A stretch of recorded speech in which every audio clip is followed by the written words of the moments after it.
Aujourd'hui, j'ai envie de vous parler de Anna et l'Entremonde. Il s'agit d'une bande dessinée jeunesse parue cette année et qui nous raconte l'histoire de Anna qui va embarquer sur le bateau de Christophe Colomb, qui, comme nous le savons tous, va partir dans une expédition vers les Indes.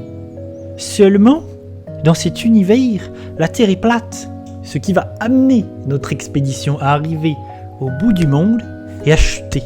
Le bateau va littéralement chuter au bord du monde pour tomber en dessous du monde dans un autre monde que l'on nomme l'Entremonde. C'est ainsi que démarre l'aventure de Anna.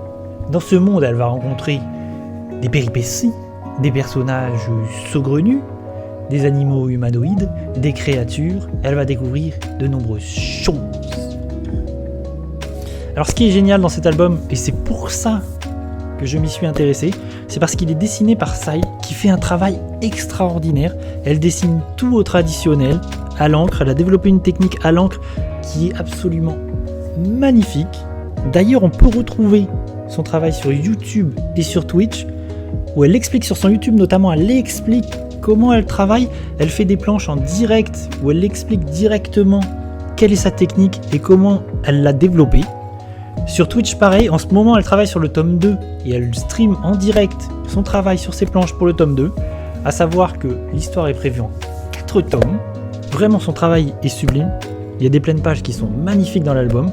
Il s'agit d'un album jeunesse, mais vraiment, c'est pour tout le monde, même pour les adultes. Jusqu'à preuve de contraire, je suis un adulte et j'ai beaucoup aimé. J'ai très hâte de lire la suite et j'ai très hâte de voir jusqu'où elle va aller graphiquement. Île Canaries, septembre 1492. Ni, on y est presque. Mais qu'est-ce qu'ils mettent dans ces tonneaux pour qu'ils soient aussi lourds? De la tourbe? Aucune idée, mais c'est certainement très alcoolisé. Pause, s'il te plaît. Tu as vu, Anna? À ce rythme, l'expédition de Seigneur Colomb sera bientôt prête à partir. Tu te rends compte? Rejoindre les Indes par l'ouest, c'est complètement fou. Domingo, tu crois que mon père aurait fait partie de l'expédition? Il faisait quoi déjà? Il traçait des cartes, c'est ça? Oui. Alors c'est sûr. Il n'y a pas un seul explorateur qui ne voudrait faire partie d'une telle aventure. Hey, je ne vous paie pas pour rêvasser comme des tournesols au soleil. On faisait une pause, Seigneur Valdez. Oh, excusez-moi, Señorita Anna. Je ne voulais pas déranger son Altesse dans ses royales rêveries, mais peut-être que la perspective de vous faire trancher la main vous permettrait de récupérer plus vite. Hé, arrêtez! Non, maintenant que j'ai votre attention à tous les deux, vous allez peut-être pouvoir aller aider au chargement de la cargaison du Seigneur Colomb. Il va bientôt partir. Il a besoin de tous les bras dispo. Mais, et la cargaison de Seigneur Aguilar? Il attendra. S'il payait en pièces d'or comme le Seigneur Colomb, lui aussi aurait droit à un traitement de faveur. Et pas d'Antolo, vous êtes là pour travailler? Oui, Seigneur Valdez. Oui, on va voir les bateaux de Colomb.